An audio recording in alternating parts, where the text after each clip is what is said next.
Hey, everybody. Welcome to the Legal Hour. It is Tuesday, 12 noon on the dot. And as always, I am excited about our guests. First and foremost, I am Tamika Johnson, estate planning attorney in Georgia. I help clients with their estate plans, wills, trusts, POAs, healthcare directives, deeds, uncontested probate. So if you want more information, want to schedule a consultation, be sure to visit the website, which I'll show intermittently throughout the show. Today we'll be talking about copyright. So I'm excited about this because I don't know a lot about copyrights. I took a class almost 20 years ago in law school about copyright, so I really don't know anything about it. But our guest has substantial experience in intellectual property. There's several things that fall under the realm of intellectual property. We won't be covering all of them, but we will be talking about copyrights and a little bit of internet law as well. And I started, just so you all know, I started this legal hour because so many people would always ask me for references or referrals or advice in certain areas. And there's so many different areas of law that I thought I'd just do an hour where I'd bring in other attorneys and judges to talk about things that they specialize in. So if you have any questions, be sure to put them in the comments. If you'd like to join us live, the link is in the comments as well. The StreamYard link, you can join us live. Go to the studio and I will let you in, and so you can ask your question. Also, be sure to subscribe to our YouTube channels. Mine is Attorney Tamika Johnson, and then our guest is Attorney Michele Moss. So be sure to share, like, subscribe to our YouTube channels. Going to do a quick promo and then I will bring on our guest and we're going to get down to it to talk about copyrights. As an attorney for over 15 years, I bring to you the new Legal Hour, where you will hear from top attorneys and judges in areas such as family law, personal injury, child support and custody, trademarks, probate, and so much more. Join us every Tuesday at 12 noon on Facebook Live or YouTube Live to get the answers to general legal questions that you may have. And don't forget to subscribe to our new legal YouTube channel at Attorney Tamika Johnson. And for more information about our firm services, visit johnsonlawpractice.com today. All right, we are back. Yay, we are back with Attorney Michele G. Moss. Michele, thank you for coming. Thank you for joining us. Just a quick overview. Michele, Attorney Moss, was highly recommended by several of her colleagues. So I'm super excited to have her on here today. She has over 14 years of legal experience in the intellectual property realm. She is based out in Florida in the Orlando area. So again, welcome. And then Michele, if you can tell us a little bit about you, your background, and how you got to where you are today, mastering IP, copyrights, trademarks, all that good stuff. Thank you, Tamika. I'm glad to be here. Thanks for having me.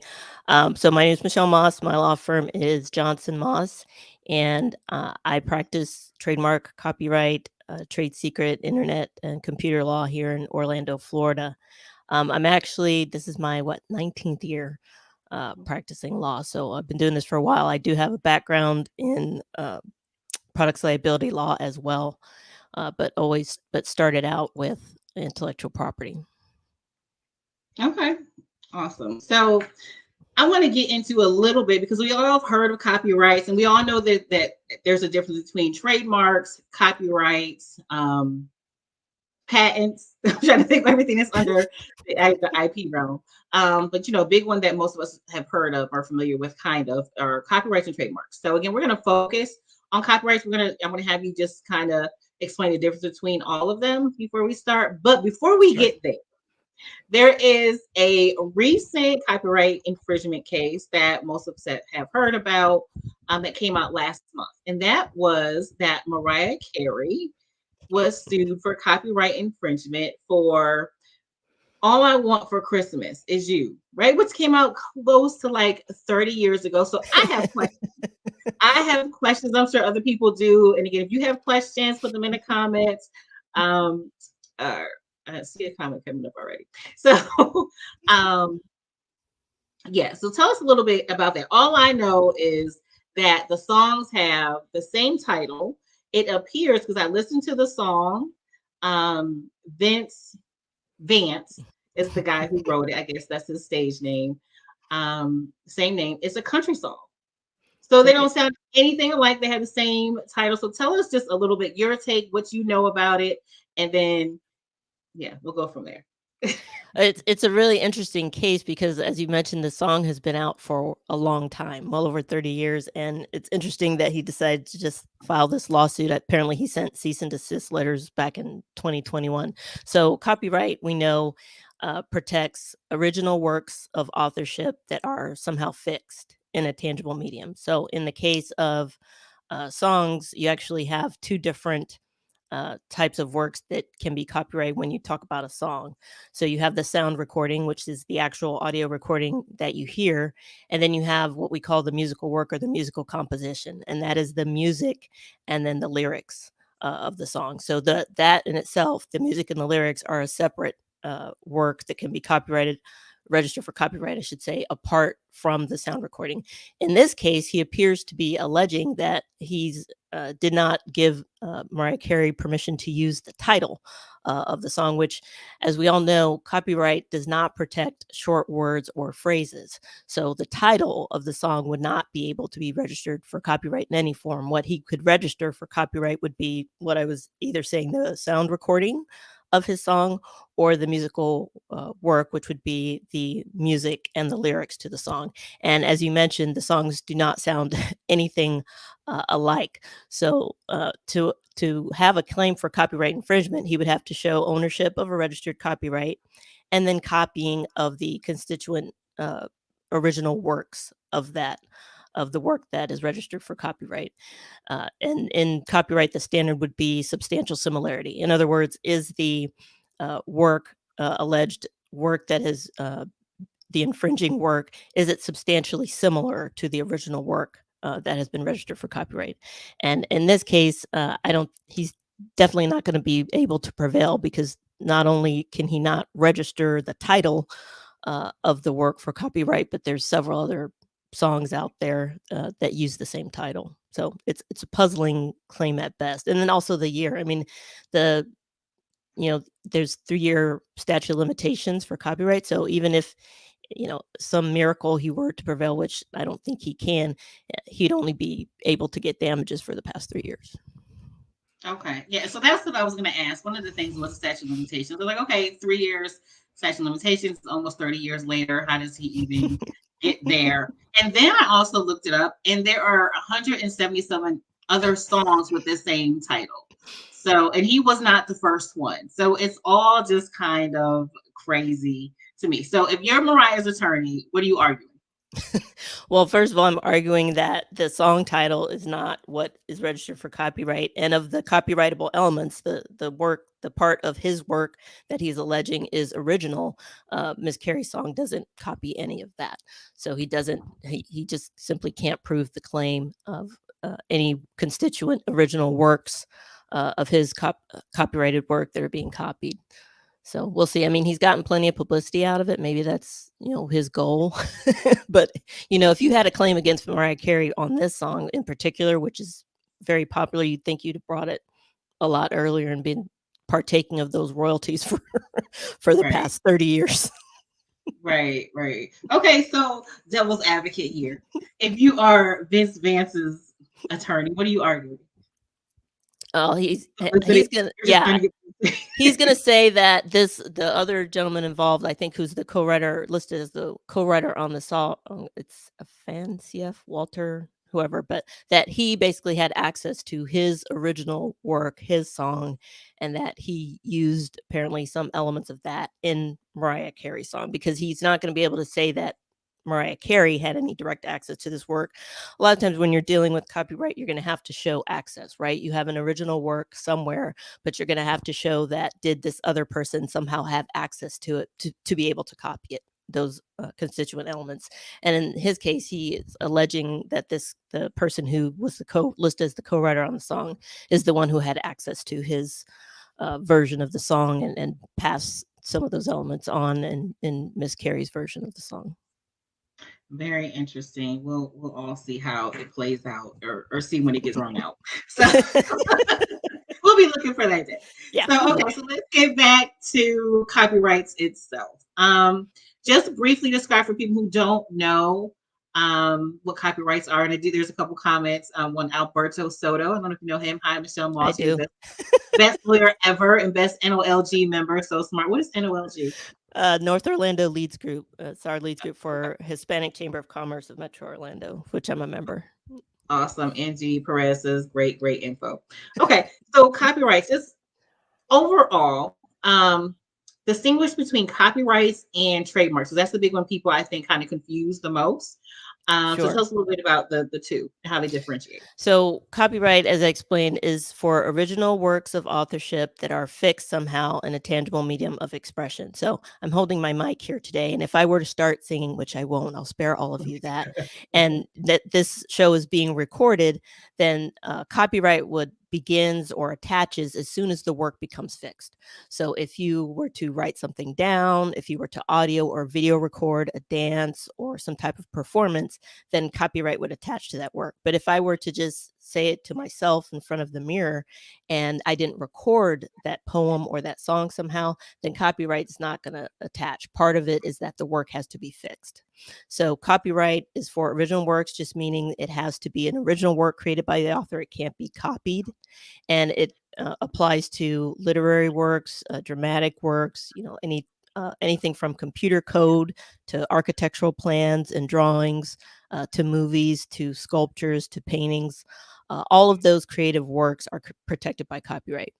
When it comes to trademarks serve as a designation of source. So trademark can be any word, symbol, sound, even a smell, but it has to do two things. It has to designate the source of a good or a service, and then it has to differentiate that good or service from others in the marketplace.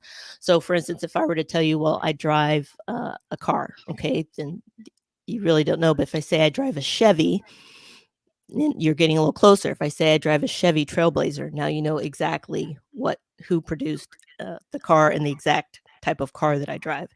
And that's through trademarks. So we shop by trademarks. When we're in the store looking for a particular brand of olive oil or black pepper, I always tell my husband when he goes to the store, I want McCormick black pepper. I don't want, this generic Winn-Dixie black pepper. I want, it looks like this. It has red and then it has the blue stripe on it. But I'm telling him about the trademark, right? Because that's how we shop. Okay. So I'm going to go back really quick because you said that trademarks can protect smell. So I was thinking that smell might be more under like patents. Is that not true? No. So the way that it works is as long as the color, so trademarks can be colors as well, and smells, it has, or sound. So in other words, as long as it tells you in your mind when you smell or when you see that color or that symbol, it immediately evokes the source of whatever that good or product is. If I were to say the Golden Arches, you would know immediately what restaurant I were talking about, or if you saw that, or if you saw the Mercedes-Benz symbol, you would know that. If you heard the NBC tunes, doom, doom, doom, you would know that what channel that was. Or the Homer Simpson's Dove, that's actually a trademark as well. So patents are actually for discoveries or inventions. And they have to be something that's considered new or novel to someone who is skilled in that art. So it's got to be something that someone who is skilled in that particular area would not find to be normal, or they would have to consider it to be new. It wouldn't be something easily recognizable by them. So when you're talking about an invention or discovery or perhaps a process that is, again, is unique, new and novel, then that would be the subject of patents. When you're talking about a product or a service and something that's going to tell you the source of that good or service, that's trademark. When you're talking about any creative work, something that someone creates, be it piece of art or writing or a movie or anything creative in that, even architectural plans and drawings, even computer code, some even portions of web pages can be registered for copyright. Those are things that you register for copyright. So trademarks are designations of source. Patents have to deal with discoveries and inventions, and copyright deals with creative works. Okay. Got you. Okay, so I have a question because we've kind of noticed this over the years. So, back in the day when we used to go to a restaurant, it used to be someone's birthday, the team would come and they would sing happy birthday. And now when you go into restaurants, I don't hear that as much. Now it's kind of like the restaurants have their own kind of happy birthday quote unquote song. Um, can you tell us a little bit more about happy birthday and being in the public domain and things kind of that are similar to that?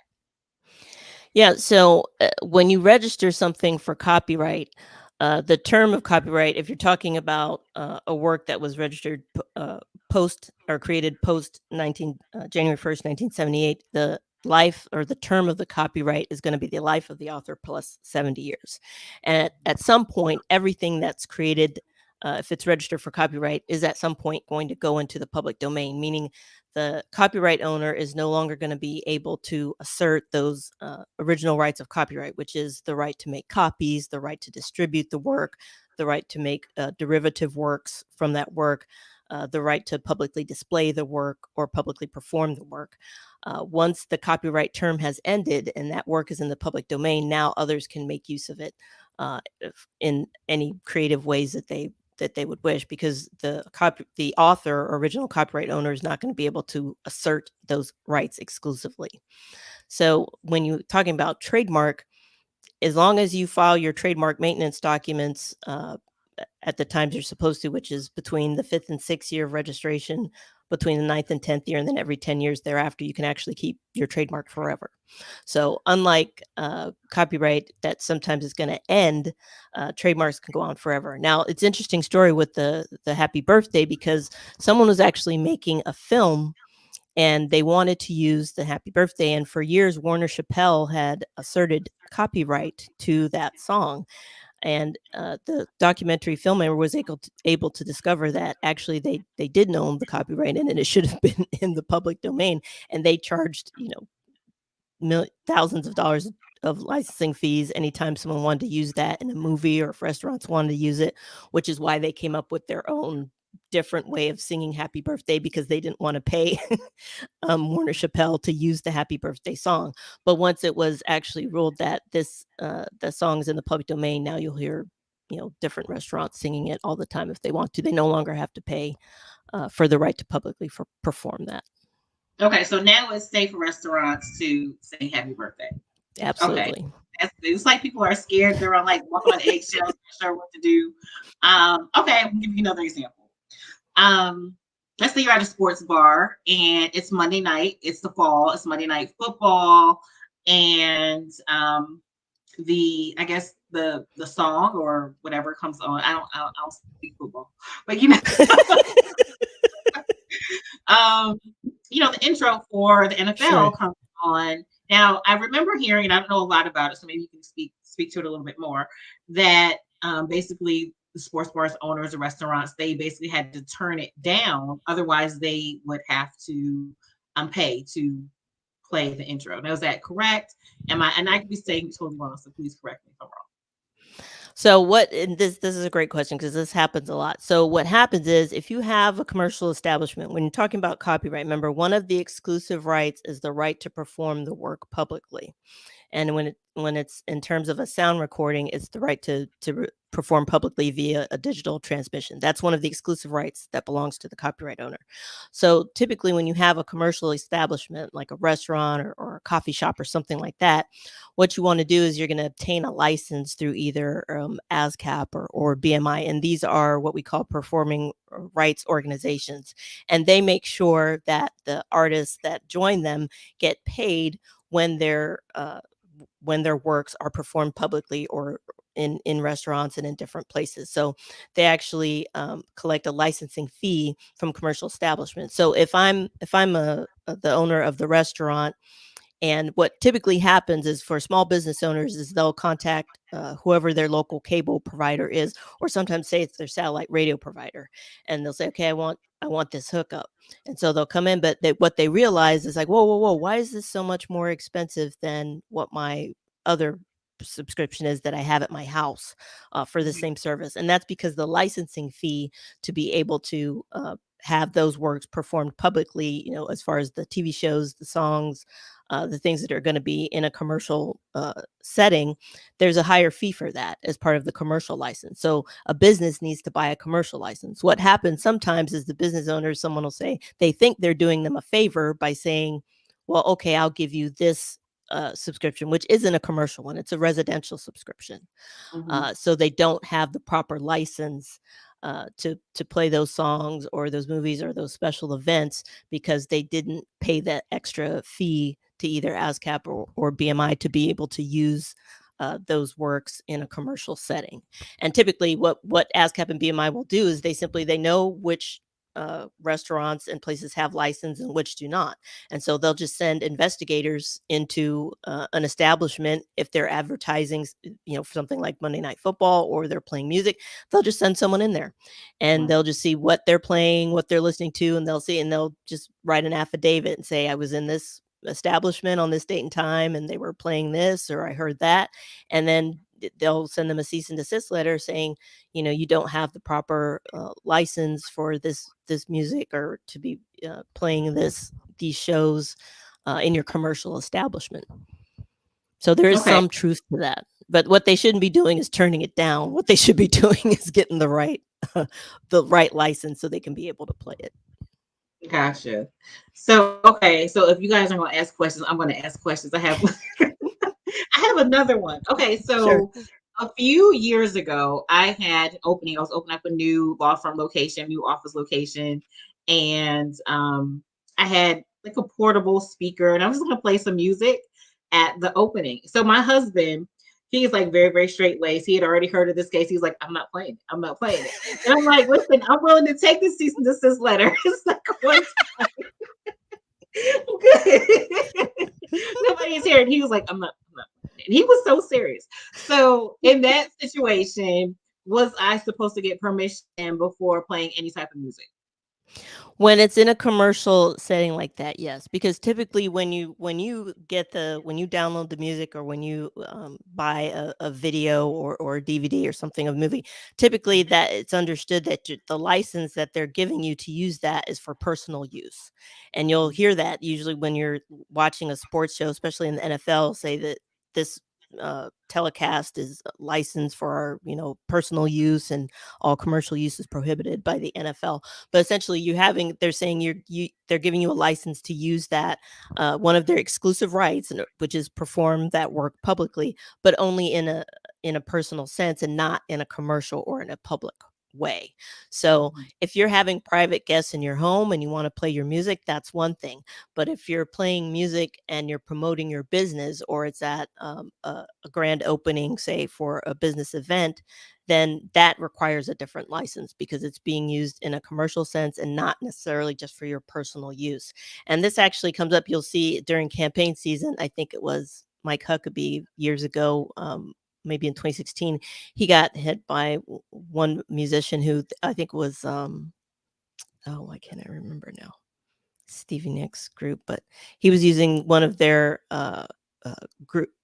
songs as his campaign slogan without their permission, and they didn't like that, and they let him know it, and then he had to stop using it, for when he was coming on stage. And that happens all the time. People will start using songs, play this song when I come out, or Eye of the Tiger, or whatever they want to use, but they don't have permission to perform that work publicly. So sometimes they pay the price for that. Okay, Michelle. So basically, you told me my husband was right and I was wrong. Just this once. So, okay. So let's say that someone does, they do something like that. Someone goes to an establishment, cease and desist letter is sent. Is that kind of like your freebie? And then penalties attached, or, you're opening up yourself to liability after that? Or are there penalties when the cease and desist letter is sent?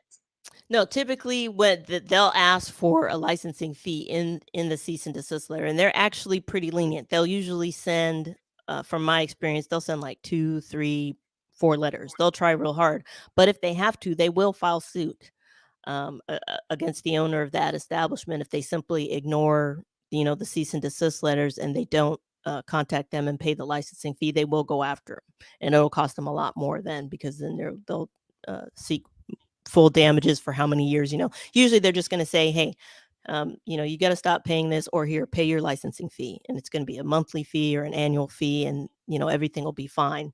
But if they don't, and they have to keep sending multiple letters, they'll file a lawsuit, and then they'll try to seek full damages forever, how they can prove the length of time that they've been playing that music in there without the proper license. So it'll end up being a much more expensive case. Okay. So when they send the initial cease and desist letter, are they asking for you to pay for licensing fee for that specific event that already occurred, or just for future playing or future events?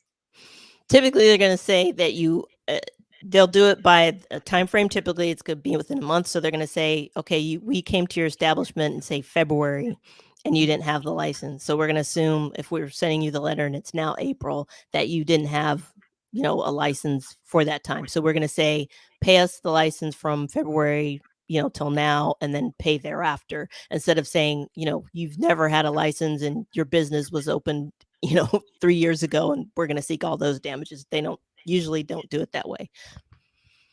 Okay, so cease and desist letter is not a freebie. No. Okay. It's not. But it can be a significant cost depending on the size of the establishment, which is typically how they set the fees.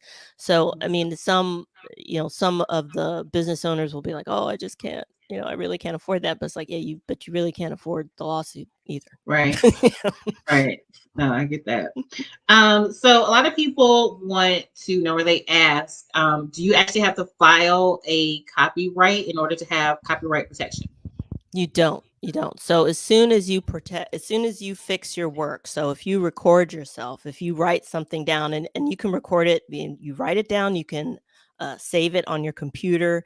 As soon as you post something, as soon as you take a photograph, and you save that JPEG file, as soon as the work becomes fixed, the copyright protection attaches.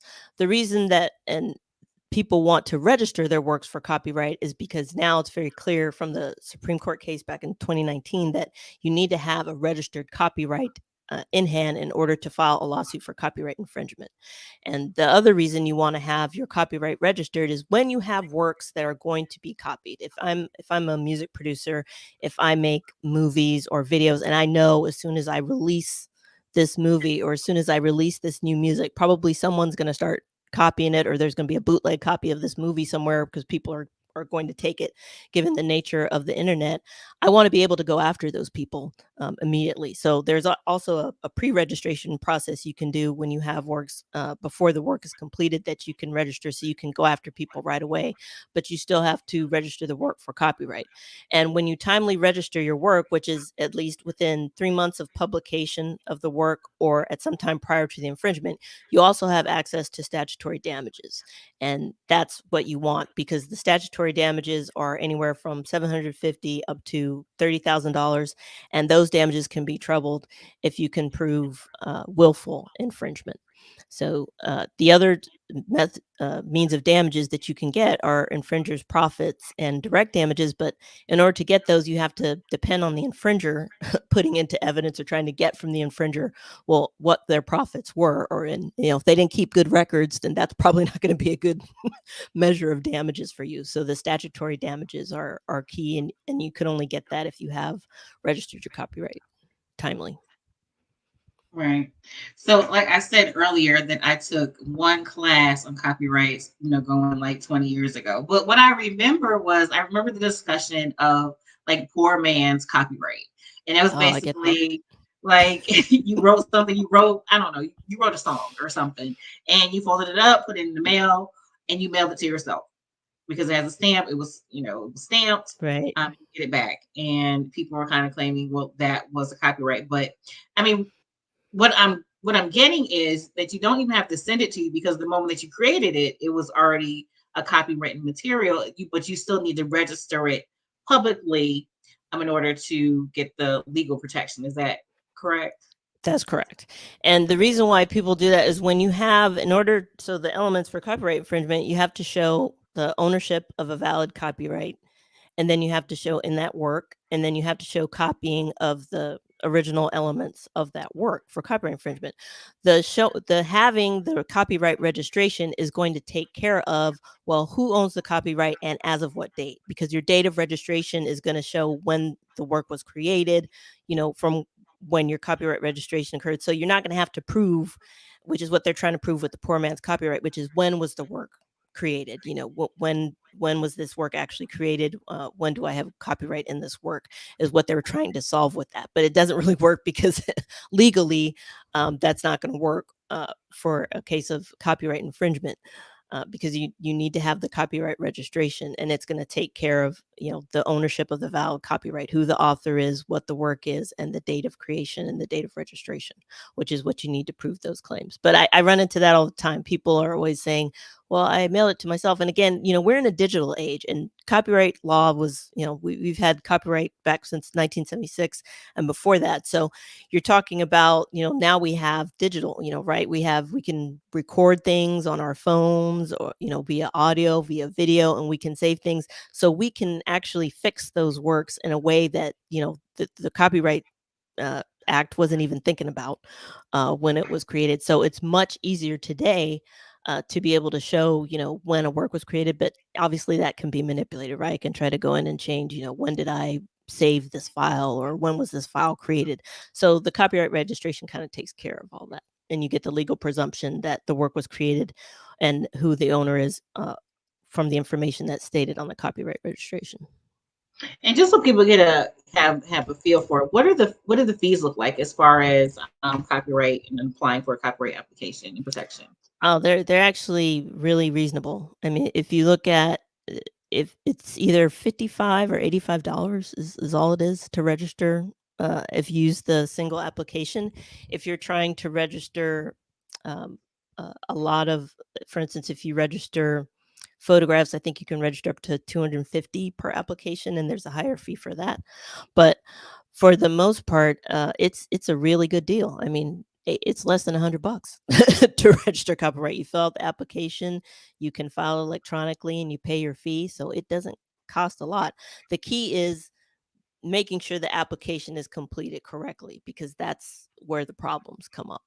Your date of creation, is the work published, who's the author, those type of things. You have, what type of work is it, what elements of the work are you claiming copyright in? Those are the parts that you need to fill out correctly. But the cost it's not cost prohibitive at all. Now, do you find that people who attempt to file the application themselves, they often mess that up? Should they actually get an attorney, or is it something that people can do themselves? It is something that people can do themselves if, I'd say, they have it's easier to do, in my opinion, if you have a written work of some type. Say you have a book or a poem or some computer code or something like that you want to register, because then it's really clear that what you're registering is the work that you've created. When you register something with the Copyright Office, if there's something in that work that you did not create, you need to call that out. So for instance, if your book has illustrations, or if there's charts or things in it that you did not create, you simply have to say in the application, well, on this page, so and so, this is authored by someone else. You don't even have to tell them who it is. You just tell them, I'm not claiming that part. I'm claiming everything else, all of the text and all the other photographs and everything else. And as long as you correctly call that out. But the problem is, when people have a book and if there's illustrations or other things like that they did not do, they typically don't call that out. And so when they file the application and they either do it incorrectly and say, I'm claiming rights to all the text and the photographs, which they didn't author, but they're saying, hey, it's in my book, so I'm just going to claim it. But that's not true, because if someone else authored it, then that's going to cause a problem with your application later on, because it's going to be incorrect. Okay, so moral of the story is get an attorney who knows what they're doing. Especially if it's a work that you plan to license, especially when it comes to music. When you have, you have your sound recording, you have your musical composition, which is the music and the lyrics, which are two separate things. Sometimes I have people call me and they're the songwriter, so they're claiming ownership in the musical composition, which is the music and the lyrics. But if there's a sound recording, in other words, someone performing that musical composition, that sound recording, the author of that is going to be either the producer or the performing artist. So they're not one in the same. But you can submit a sound recording but claim the underlying musical work. So it does get a little it does get a little complicated there when you're dealing with music, for sure. Okay, I got it. So you mentioned digital a few minutes ago, so we can use that as a segue to talk a little bit about internet law, which is another one of your specialties. And I was talking to you earlier. I went on your website, and be sure to check out if you have any questions about copyrights or IP. Um, Attorney Moss's website is johnsonmosslaw.com. No relation, even though we both said John. No relation is a very popular name, even with the Michelle. I have two L's. You have have one. We have so Check out much in common. yes, we do. But go to the website. When I started looking at internet law, when I saw it on there initially, I just kind of glossed over it. But yeah, okay, internet law. But then when I really looked into it, I saw that it encompasses so much. And there are steps that you need to take if something happens. Is there a violation? So I want to start just kind of talking about internet law. Sure. And I want to start off with data breaches and what happens when there's been a data breach. We're a company or anyone has a company or agency, there's been a data breach. What are the implications? What is the data breach? And what are the implications and what needs to be done next? Yeah, depending on what state you're in, I think most states now have some type of state statute that's going to say that you're going to have to report the breach. And typically, like in Florida statute, it's going to say you need to report the breach and you're going to have to notify the people who were affected by the breach. And in some cases, you're going to have to offer them some type of credit monitoring or counseling. Luckily, in Florida, this is a state in which if I was subject to a data breach and then my identity was stolen, I would still have to prove direct causation. In other words, I'm going to have to show that it was as a result of that particular data breach that my personal information was compromised and that I suffered damages as a result of someone stealing my identity. I mean, we're putting our information out there in all kinds of different ways. So in order to show some kind of direct causation with a particular data breach, is a pretty high burden. However, in other states, they may not have to make that burden. They can just say, well, hey, I was a victim of a data breach and something happened. So therefore, they're going to assume that the causation is there, or in some states, maybe even the risk that your information is out there and exposed would help you bring a cause of action. So typically you want to look at your state law to see, and then if you're in a highly regulated industry, so if you're in banking or you're in medical profession or financial services, there's going to be some reporting requirements that are going to go beyond probably what your state is requiring you to do, but also at the federal level. And what I tell clients is don't think of it as, geez, I'm going to get in trouble because I reported this data breach. But the authorities just want to be aware, right, that there was a breach and these people were notified and it was this type of business. Because if they start getting people reporting crimes as a result of that, or someone's opening loans in the name and they can trace it back, well, here's this data breach. But if you don't report it, then they're kind of shooting in the dark there, is to try to figure out that there might be a much larger scheme going on here besides just one person having their identity stolen. Yeah, I feel like I get a message like every few months that my information has been part of a data breach, and it can be very overwhelming because it's like a month or so ago, like from my iPhone or Apple or something, and they were like, Yeah. you need to change your password. I'm like, okay, well, what accounts do I need to change my password? And it's like all of them. There's like 100. I'm like, this might overwhelm me. And so I'm kind of like, well, what do I do? I know someone kind of came and hacked my Facebook account, was sending kind of obscene messages, but yeah, I mean, but I guess it was the best course of action just to change all of your passwords, because we have different passwords for like different things now. Well, the first thing is if they have access to your personal identifying information, so your name, your address, possibly your date of birth or your mother's maiden name or anything, any kind of billing information like that, you're going to want to put either a stop or a freeze or something on your credit, because when people have that type of information, then they're going to be able to either get a credit card or some kind of store credit, or maybe apply for a loan or something in your name. And this goes for business owners as well. There were lots of business owners whose business information was stolen, especially during COVID, to apply for COVID-related business loans through the SBA or through certain private banks, and they just got the information of the business owner and used that to apply for the loan. So it can go beyond, just your personal information as well. But definitely safeguard by, putting either a watch or some type of service on the different credit reports to keep your credit safe. But then, yeah, also you want to change all of your passwords that they think may have been compromised. And I use a password generator type program it'll generate up to 30 30 key long passwords if I want it to. But it reminds me when to change them, to periodically change them as well. And obviously you don't want to use the same password for all of your accounts. You want to have, different passwords for different accounts. But it is a pain. And if you're a business owner, you want to have some cyber liability coverage, because small business owners are typically targeted for data breaches, because it's not in a lot of my clients will tell me that if they're small business owners or startups, well, Michele, I'm not making a lot of money, or I don't have a lot of money. It doesn't matter.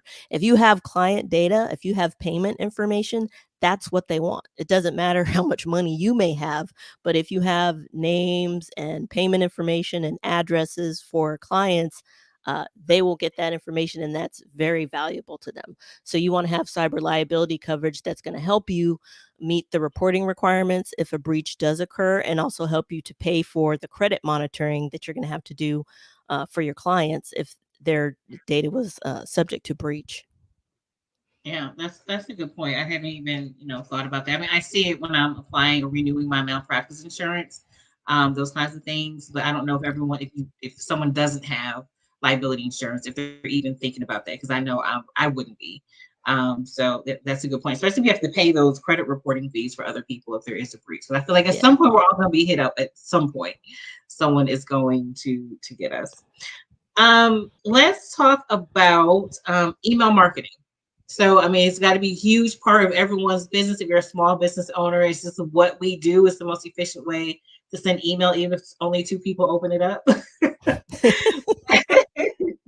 What are the requirements for email marketing? What do you need to do? Disclosures, disclaimers, that kind of thing. So if you're going to send just commercial emails out, and this falls under, there's text as well, you have to identify them as commercial in nature. And under the CAN-SPAM Act, which is assault against soliciting pornography. Anyway, I can't remember what the acronym stands for, but essentially it's against sending unsolicited marketing type emails. And so, like we know, spam is the bane of everyone's existence, right? So you want to make sure when you're sending out, even if it's someone who's done business with you, even if it's someone who's given you their information to meet with you, you want to have express permission from everyone that you're sending either a text or a commercial email to, and you also want to give them the ability to opt out. Right? If there's got to be a way in there where it says, hey, if you don't want to receive this anymore, here's click on this link to opt out, or reply with unsubscribe or something like that. So the first thing is you want to identify the email or the communication as a commercial communication, but you also want to give anyone who receives that communication the ability to opt out. Okay. So let's say that you did not get express permission to send someone an email, or there isn't an opt out. What are the consequences and or penalties for not having either one of those? So it falls under the TCPA, which is the Telephone Consumer Protection Act, which is part of the statute that includes the do not call list and things of that nature to stop unlawful telephone solicitations. So the damages can be $500 per email or per communication, and those damages can be trebled for willful. So you're talking about if you were to send an unsolicited email, one email could cost you $1,500. So the reason why the damages are set the way they are is that the statute was set up so that individual business owners or just normal individuals could file a claim in small claims court to stop these unsolicited emails or faxes or telephone calls on their own without having to hire an attorney. So that's why the damages are kind of set the way they are. Typically, what I've found is that you'll see a lot of plaintiffs firms going after these. They used to exist, they don't anymore. Now it's all mostly email, but these large organizations that used to sell fax numbers or sell telephone numbers, just banks of them for people to call. And of course, those ended up in huge lawsuits. So not only is there a private right of action, but there's also actions that the Federal Trade Commission or the state's attorneys generals can take as well in finding certain organizations if they're involved in sending the unsolicited faxes or unsolicited emails or text messages. So I have millions of unsolicited emails. So basically, I should be a millionaire. I should be going after all those people so I don't have to work again, right? You know what the hard part is though with those is actually determining, especially when it's emails, is who sent it, right? Where did it come from? How do you prove that? Because they can use someone else's computer that they've hacked into to send you an email, and then by the time you get back to that email or it's blocked, they've already left that and they've moved to a different server, so they're sending them from somewhere else. So it's hard to actually identify the proper party to sue in those cases with the email, which is I think why you don't see a lot of lawsuits over that. It's a lot easier with the text messages and with the faxes for people, and the telephone calls, of course, because people can identify the phone number, they can link that to a particular business or an individual, and then they can name that party in the lawsuit as the defendant. It's a lot harder with emails. It takes a little bit more computer help and kind of savvy to get in there and read the header information and figure out where's this email coming from and what server and who actually is in charge of sending it. Okay. So you could be sitting on a gold mine if you can find them. I think we've all just kind of accepted it, and it is what it is. So I'm assuming if the same thing applies to spam, like just being able to identify whoever sent it. But so what is spam going to be? So we have emails that are coming from companies, legit companies. With spam, I'm thinking there's an illegal component. Is that true or not true? It's essentially just unsolicited commercial email. And so there's exceptions to that. Same as if the do not call us, there's exceptions to that as well. So if there's informational emails, in other words, if they're if they're informing you about a law, or if there's also political exceptions, you get those calls from people that are polling or want to know who you voted for or what you think about specific issues. So messages that are political or informational in nature or educational are exempted from that. So sometimes you can get some of those calls and they're just as annoying, but they're not going to be actionable because they're going to say, well, this is, they're informing you about a law, or they're or it's political in nature. That unfortunately those are all exceptions. So they're still allowed. So it's basically going to have to be an unsolicited commercial type email that doesn't fall into any of those exceptions. Okay. Now, what is the difference between phishing and spam?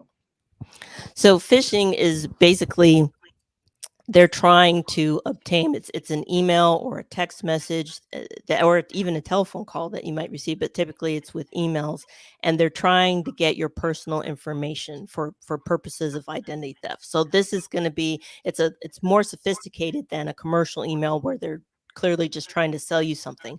This is the type of email where they're going to send you something and it's going to say, oh, this is as it relates to your Amazon account or your Bank of America account, or this is from Outlook with your email and we need you to verify your login credentials, click here.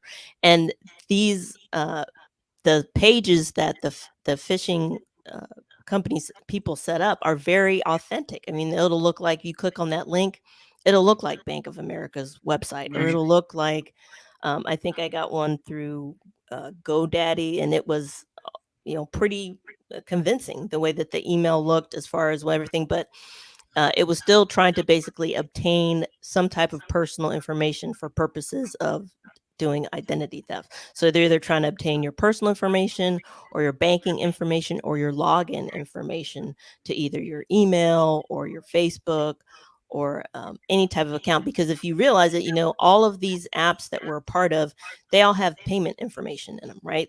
I can put payment information into Instagram. I can put payment information into Facebook. So if someone can get in there and pretend to be me, and they can, send things out, and they can get, they can get my payment information that way. So it could be just if they're trying to get your login to a particular social media site. And one thing to look out for, a new way of phishing, is now you'll get something from someone, especially on Instagram, and they'll say, "Oh, I'm trying to verify my Instagram account, and I'm going to send you a link, and then I want you to screenshot that link and send it back to me." Well, what they're doing is they're actually trying to log into your account and change the password. And what that does, obviously, it's going to generate that link about change password. It's going to send it to me because I'm the rightful owner of the account. And when I take a picture of that and I send it back to them, now they have the link to go in there and change the password to my account and lock me out. So whenever someone's asking you to take a picture, I'm going to send you a link, or I want to verify, so I'm going to send you this link, and they want you to take a picture of it and send it back to them, they're trying to get into your account. So you have to be really careful on social media and email as well, because hackers are always trying to get your login information. That's interesting because two things happened to me yesterday. Uh-oh. So yesterday, I'm just like walking and I get a text from TikTok and it says, "Here is your login code." And I was like, why? Like, I haven't been on TikTok in a while. So I'm like, well, clearly somebody is they try to reset my password or something, but it's coming to me. So I didn't do anything, but I thought that was interesting. And then last night, and I was telling my husband about it, I went on Instagram under my law firm account on Instagram, and there was a message from someone saying she wanted to be my sugar mommy, and also she was going to give me like $2,000 a week and $1,500 like a month or something like that. All she needed was my Cash App, my PayPal, and my Zelle, which she spelled Zeal. So, which I thought was hilarious. But the fact that it's on Instagram and they're trying to solicit that information, is that still considered phishing, even though it's not via email? It's still phishing. It's still, they'll call it's phishing no matter if it's an email or it's anytime they're trying to get your personal information or get you to give them your information, either your banking or your login or email information. So it can come via text. It could come in email. It can come on social media. And you never know when it's not legit, because the account that actually sent something to me was actually another business account, but it had obviously been hacked and taken over, and then that person was sending out other links to other business owners, trying to get them to take a picture of this link and send it back to them to take over their accounts. So you have to be careful no matter where you are with the phishing. Yeah, and I see it so many times, like, definitely speak to people like your parents or someone who's a little bit older, because my mother, will call me. She's like, "I got this message from like Wells Fargo asking for something like via text." And I'm like, don't do it. But a lot of people freak out. They automatically just go ahead and respond, especially if you're older and, you just don't know. So definitely have those conversations with people who may not be as savvy with what's going on. So I know we are running out of time in a way, but I do want to talk a little bit about, I know, right? I want to talk a little bit about the Children's Online Privacy Protection Act. Yes. And I don't know if this has anything to do with it, but I know on YouTube now, so if you're uploading a video, you always have to check, is the audience, or is it for children or not? Whether it's explicit or not. But what is the importance of that act as it pertains to videos that we have or things that we're doing online? Yeah, so the Children's Online Privacy Protection Act prohibits the taking of personal identifying information from minors over the internet. And I'll give you a good example of how sometimes this can come into play. For instance, say someone has a local soccer league or football league or something like that. If a child goes on there, and I'm talking so someone under the age of 18, and they just fill out the application, right? They want to join the soccer team for the fall league season, and they put in there their name and their address and their telephone number and their parents' name, and they send it off. Just the taking of that information from a minor without the parent's consent is a violation of COPPA. So that's why you're going to see on certain websites, they will say that this website is directed to adults, 18 and over, or we don't accept information from minors.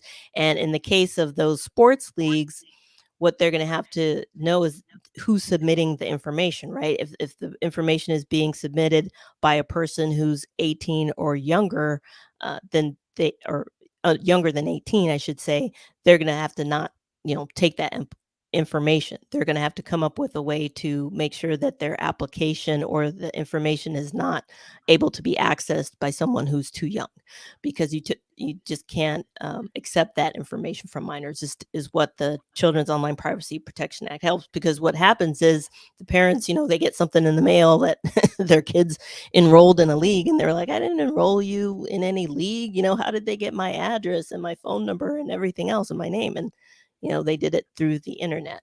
So for business owners, typically I always ask, and most sites are going to be for adults only. They're going to be for users who are 18 or above, or in some cases 16 or above.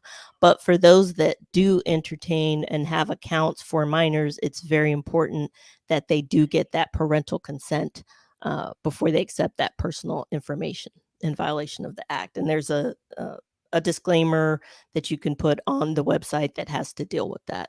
If someone feels like their children provided information improperly through a website, they can contact the website owner and make sure that they destroy that information or don't use that information, so that their children's private information is not out there on the internet. Okay, so our kids are savvy these days. And so sure. Is there any liability to a business when someone goes on, they're under 18 and they just change their birthday? They know what birthday to put. And when asked on the bottom, are you over 18? Or I affirm or I swear I'm over 18, and they click, yeah, I am. Is there any liability to a business owner in those situations if a minor is doing that? In that case, no, because the business owner is, they're essentially, they've put the proper controls in place, but they're just being deceived by the person accessing it at that point. So yeah, if I put on there, for instance, if I'm trying to enter a site for an adult beverage, like if I go to Smirnoff site or something like that, and it's asking for my birth date before it lets me in, because it wants to make sure that I'm 21 and over to go on this site, and I just figure that out and I change my birth date, well, we're not going to be able to hold Smirnoff responsible for that, right? Because they're not sitting there putting a camera on everyone or taking photos of people as they come on the site. But the key is to have some type of controls in place where you at least get that information, right? Where you get someone to specify either who they are, how old they are, that's providing the information, so they can be aware that, okay, if this is coming from a minor, I can't take it, or I'm not even going to let this minor access the site, period. Okay. That was great information. That sounds just like such an engaging area of law, intellectual property. Now, I'm too old to start anything new, so it won't be me. But if you're a new attorney, or you're just in business, or you're, a small business, this information it was invaluable. So if you enjoyed the information or you learned anything from Attorney Moss, let me know. Like the video. Again, be sure to visit her website. If you have any questions, to get a consultation. That's her website, her YouTube channel. Her website has a good amount of information as well. She has several videos. So be sure to check those out. You can also contact me for estate planning in Georgia. We all need that too. We all need that too. We all do need that as well. So my website is at the bottom. So thank you for joining again. I hope you enjoy the session. Join us next week. We will have attorney Danielle Best. She'll be talking about personal injury, auto accidents, and the right amount of coverage in order to protect yourself if you're in an accident. I know we don't want to pay those premiums because these insurance companies are just totally taking advantage of us. I know it's one of my things. I know, but I just went up here in Florida, about $600 on my policy. They're going up everywhere, and there's just like no checks or balances. That's a whole another rant for another day, but we still want to protect ourselves when we're out there, Sure. to make sure that you have coverage in case there is an accident, and you don't have the funds to pay for it. So Again, thank you for joining us today, and we You're will see welcome. you all next week. Have a good day, everyone. All right. Bye bye. Thanks for having me. Thank you.